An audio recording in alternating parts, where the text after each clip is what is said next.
حول ولا قوة إلا بالله العلي العظيم. أعوذ بالله السميع العليم من الشيطان اللعين الرجيم.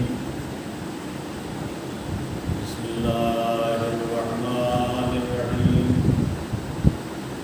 الحمد لله الذي هدانا لهذا وما كنا لنهتدي لولا أن هدانا الله. لقد جاءت رسل ربنا بالحق والصلاة والسلام والتحية والإكرام على الرسول المسدد المصطفى الأمجد مولانا أبي القاسم محمد اللهم صل على محمد وآل محمد. المعصومين ولعنة الله على أعدائهم أجمعين من يومنا هذا إلى قيام يوم الدين. أما بعد فقد قال الله تبارك وتعالى بقوله الحق. بسم الله الرحمن الرحيم. وما يستوي الذين آمنوا بالبصير ولا الظلمات ولا النور ولا الظل ولا الغروب وما يستوي الأحياء والأموات. اللهم صل على محمد وآل محمد. آپ حضرت سے گزارش ہے کہ مطلب سورہ حمد کی مطلب سورہ سیدن خاتون کی شمشیر و شہر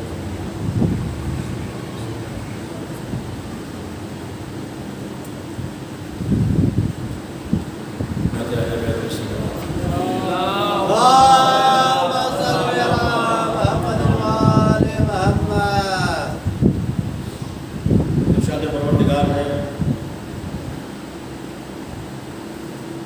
وما یستوی الاعمی والبصیر. اندھے اور بینا برابر نہیں ہو سکتے. ولا الظلمات ولا النور، روشنی اور تاریکی برابر نہیں ہو سکتی. ولا الظل ولا الغروب، دھوپ اور سایہ برابر نہیں ہو سکتے.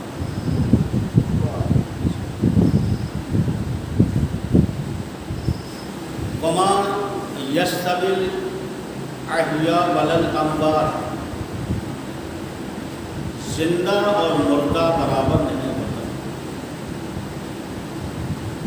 22واں پارہ ہے، رکوع نمبر 15.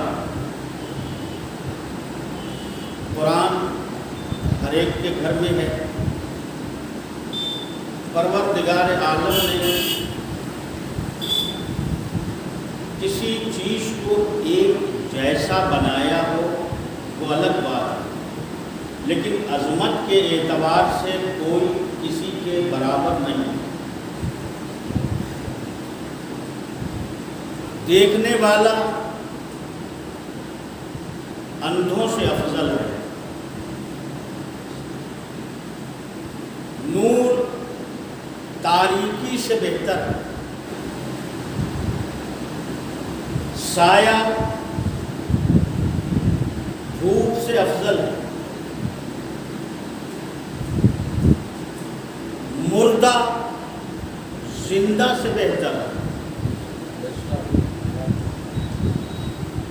ایک ایک ٹکڑا توضیح طلب ہے،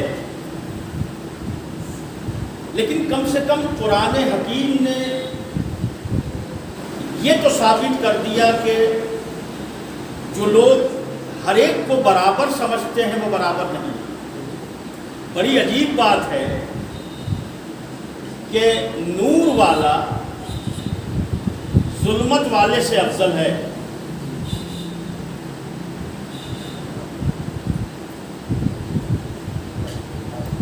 زندہ رہنے والا مردے سے مفضول ہے. بڑی عجیب بات ہے، توضیح طلب ہے. ہم زندہ رہ کے سمجھتے ہیں کہ مردہ سے افضل ہے. قرآن کہتا ہے کہ نہیں، مردہ زندوں سے افضل ہے. تو اب یہ لمحہ فکریہ نہ ہے کہ ہم سوچیں کہ اللہ کسے زندہ کہہ رہا ہے، کسے مردہ کہہ رہا ہے. یہ تو ایک ہی لمحے میں طے ہو جاتا ہے کہ جسے ہم زندہ سمجھتے ہیں وہ چاہے شریک ہو یا نہ ہو میت میں، لیکن میت کو جب لحد میں لٹا دیا جاتا ہے اور یہ کہا جاتا ہے کہ سن اور سمجھ، تو اس کا مطلب یہ ہے کہ وہ سنتا بھی ہے، سمجھتا بھی ہے.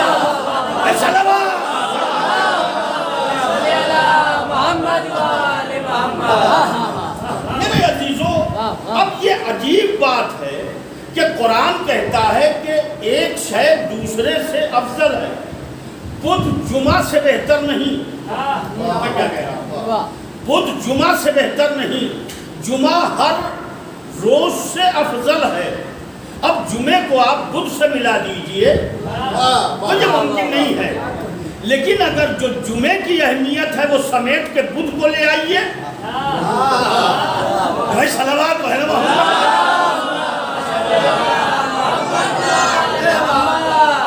اللہ کے 12 مہینے ہیں. ان 12 مہینوں میں جو عظمت رمضان کی ہے وہ کسی مہینے کی نہیں ہے. اگر اللہ کے حکم پہ چلیے تو اگر آپ سو بھی رہے ہیں اور سانس لے رہے ہیں تو آپ کا سانس لینا بھی عبادت ہے. ہمیں کوئی ایسا مہینہ دکھا دیجئے کہ سانس لینا جس میں عبادت ہو. تو جب 12 مہینوں میں ایک مہینہ افضل ہو سکتا ہے تو پوری کائنات کو سمیٹ کے ایک افضل ذات کے مقابلے میں لا دیں اور کہیں یہ ہمارے جیسے ہیں. بھائی اس سے تو طے ہو گیا کہ کہاں تم اور کہاں یہ. تو جب مہینہ برابر نہیں ہو سکتا تو انسانوں میں رسول سے افضل کون ہو جائے گا؟ بھائی سلامات پڑھے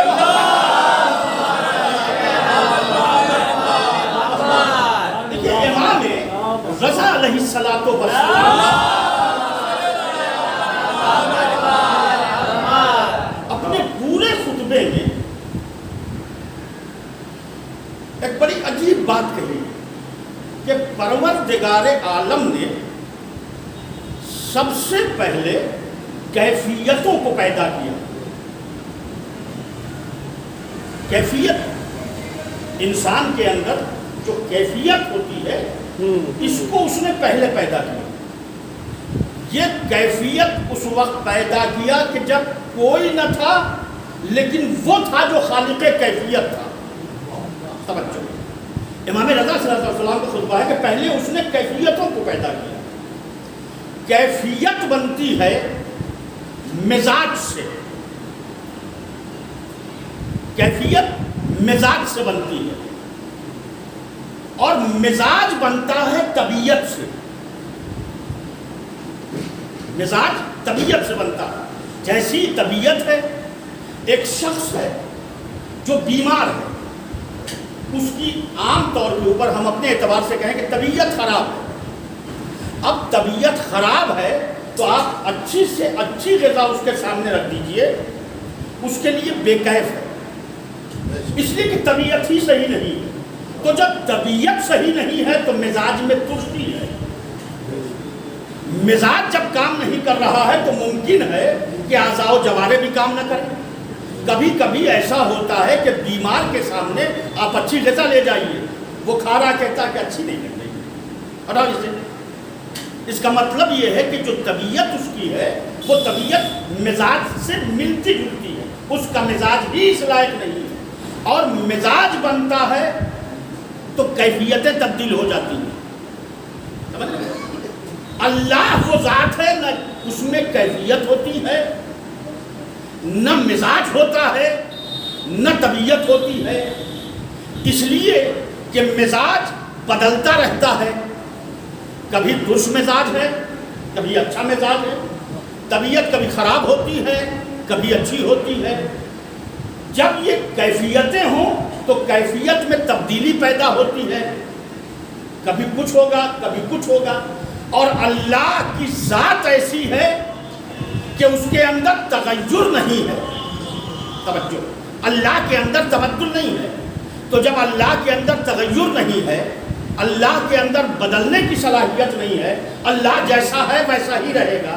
تو اب مسئلہ یہ پیدا ہوا کہ ہم مسلمان جتنا بھی عمل انجام دیتے ہیں اپنی وجہ خلقت کے بعد یا وجہ خلقت کو سمجھنے کے بعد، تو اب ہم نے نماز پڑھی. کس لیے نماز پڑھی؟ کہ ہم اللہ کو خوش کریں. نماز اسی لیے تو پڑھی جاتی ہے، اطاعت پروردگار اسی لیے تو ہے کہ ہم 5 وقت کی نماز پڑھ رہے ہیں تاکہ اللہ راضی ہو جائے. پیسہ لگا کے لوگ حج کرنے کے لیے گئے، صفا مروہ کی صحبتیں، کنکر مارنے کی صحبتیں، طواف کی صحبتیں، یہ ساری کہیں اللہ نے کہیں کسی جگہ سے آ کے یہ کہا ہے کہ اتنی دور سے آپ آئے ہیں، آپ کی محنت سواری ہو گئی، ہم نے قبول کر لیا. میں کچھ کہہ رہا ہوں، کبھی کہیں آیا کسی مولوی نے، چھوڑیے عام آدمی کو، کسی مولوی کو، کسی مفتی کو، کسی مجتہد کو یہ آواز آئی ہو خانہ کعبہ کے پاس سے کہ بھائی اس سال جو تم نے عمل کیا ہے وہ قبول ہو گیا؟ نہیں آئی نا. لیکن ہم کرتے جا رہے ہیں، کیوں؟ اس لیے کہ اللہ کی قربت حاصل کر لیں. تو نماز پڑھتے ہیں اللہ سے قریب ہونے کے لیے، اللہ کو خوش رکھنے کے لیے. روزہ رکھتے ہیں اللہ کو خوش کرنے کے لیے. حج کرتے ہیں اللہ کو خوش کرنے کے لیے. مجلس میں آئے ہیں کس لیے؟ اللہ کو خوش کرنے کے لیے. اس لیے کہ حسین خوش ہوں گے تو رسول خوش ہوں گے، رسول خوش ہوں گے تو اللہ خوش ہوگا.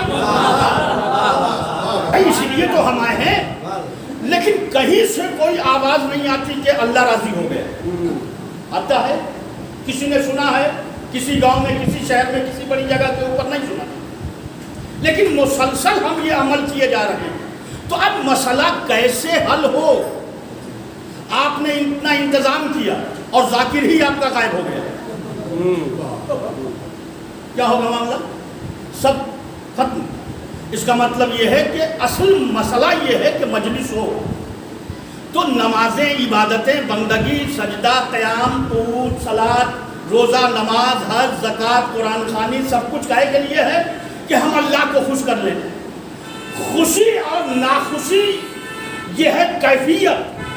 میں کیا کہہ رہا ہوں؟ خوشی اور ناخوشی یہ ہے کیفیت. ایک شخص ہے کہ ہم گفتگو کر رہے ہیں تو ہنس رہا، اور ایک شخص ہے جو سر جھکائے بیٹھا ہوا ہے، کالا گر بنائے ہوئے چہرے کو بیٹھا ہوا ہے نا. تو اب کیا ہم تصور کریں گے یا کوئی کیا تصور کرے گا؟ یہی نا کہ اس آدمی کو ہماری بات اچھی نہیں لگ رہی ہے. مزاج پہچانا جاتا ہے تو مزاج میں تغیر ہوتا ہے. اب اللہ جو ہمارے اعمال کو قبول کر رہا ہے، یا اللہ ہم سے راضی ہو جا، یا اللہ ہم سے راضی ہو جا، تو راضی اور ناراضگی یہ ہے تبدیلی کیفیت. بھائی راضی ہیں تو ہمارے ساتھ ہیں، اور ناراض ہو گئے تو لاکھ نیتا جی کہیں چلو بھائی فلاں جگہ چلنا ہے، ادھر سے ادھر نکل گئے. اس کا مطلب یہ ہے کہ ناراض ہیں. راضی ہوتے تو ساتھ ہوتے. یہ الگ ہو جانا خود اس بات کی دلیل ہے کہ کیسی رضامندی ہوتی ہے اور کیسی ناخوشی ہوتی ہے.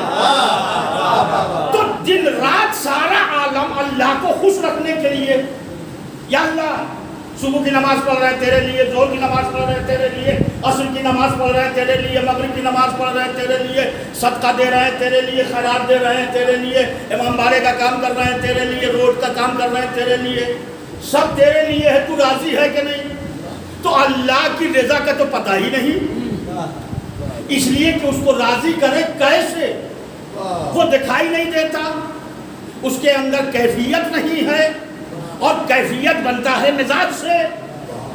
تو اللہ نے کہا سن، کیفیتوں کا تعلق جو ہے وہ چہرے سے ہوتا ہے، اور اللہ کے پاس چہرہ نہیں ہے.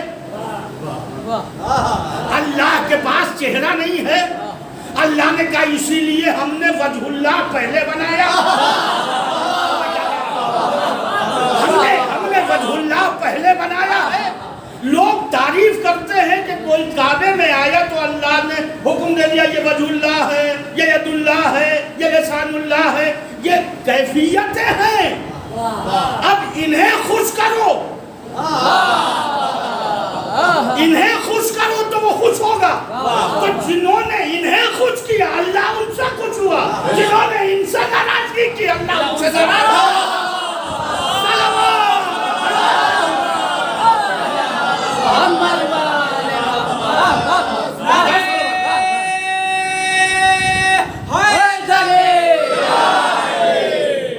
کیفیتیں بنتی ہیں, مزاج بنتا ہے. میرے عزیزو, اللہ نے اسی لیے امام جعفر صادق علیہ السلام ارشاد فرمایا ہے نحن وجہ اللہ, ہم ہیں اللہ کا چہرہ, ہم ہیں اللہ کا چہرہ. ہمیں تفصیل میں جانے کی ضرورت نہیں ہے. نحن وجہ اللہ, امام صادق نے کہا ہے ہم ہیں اللہ کا چہرہ. اب میں قرآن کی ایک آیت پڑھتا ہوں تاکہ قریب ہو جائیں. امام کا کوئی بھی کلام قرآن سے الگ نہیں ہوتا.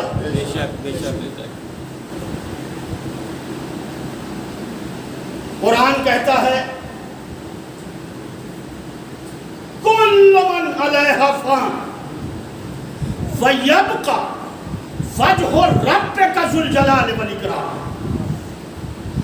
سب کا سب فنا ہو جائے گا, باقی رہے گا اللہ کا چہرہ. کہاں بیٹھے امام صادق نے کہا نحن وجہ اللہ, ہم ہیں اللہ کا چہرہ. قرآن کہتا ہے سب فنا ہو جائے گا, باقی رہے گا اللہ کا چہرہ. اگر کوئی مسلمان یہ کہے کہ اللہ چہرہ رکھتا ہے تو کافر. اس لیے کہ قل هو اللہ احد اللہ الصمد لم یلد ولم یولد ولم یکن لہ کفوا احد. اللہ کا چہرہ نہیں ہوتا. چہرہ کے لیے جسم کی ضرورت ہوتی ہے. تو جب جسم کی ضرورت ہوگی تو چہرہ ہوگا, کان ہوگا, ناک ہوگی, سب کچھ ہوگا, تو پھر اللہ کہاں رہا؟ شاید یہی وجہ ہے کہ جن لوگوں نے اللہ کے چہرے کا اللہ کا چہرہ ترجمہ کیا ہے وہ یہاں تک پہنچ گئے کہ حشر کے دن اللہ ایک کرسی میں بیٹھا رہے گا اور جہنم ایک دن فریاد کرے گی پروردگار اب بھی پیٹ خالی ہے. یہ وہی لوگ ہیں جنہوں نے اللہ کو اللہ کا چہرے کی حیثیت سے مان لیا. امام صادق نے کہا نحن وجہ اللہ, ہم ہیں اللہ کا چہرہ. تو جب ہم ہیں اللہ کا چہرہ, صلوات پڑھو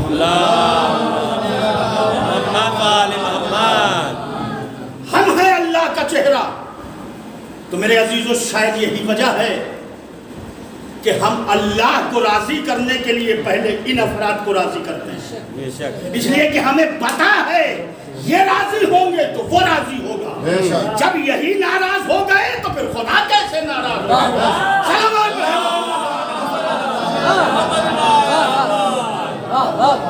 میرے عزیزو شاید یہی وجہ ہے ہم آل محمد کو راضی رکھتے ہیں. بے شک. تو اللہ نے کیفیتیں بنائی ہیں, توجہ, اللہ نے کیفیتیں بنائی ہیں. پوری کائنات کے انسان کا محاسبہ کر لیجئے تو انسان کے اندر 4 قسم کے مزاج پائے جاتے ہیں. توجہ, پوری کائنات کے انسان کے 4 قسم کے مزاج پائے جاتے ہیں. ایک سب سے اعلیٰ مزاج جو ہے اس مزاج کو معصوم مزاج کہتے ہیں. توجہ, کیا کہنا, سبحان اللہ, سبحان اللہ. ایک مزاج ہے جو معصوم مزاج ہے, اس سے بہتر کوئی مزاج نہیں ہے. بے شک. اس کے بعد دوسرا نمبر آتا ہے منصف مزاج کا, جس کے اندر انصاف کرنے کی صلاحیت, منصف مزاج. تیسرا مزاج ضدی مزاج, ضدی مزاج. اور چوتھا مزاج جو ہے یہ متلون مزاج ہے, کچھ ادھر کچھ ادھر, آدھا ادھر آدھا ادھر. صلوات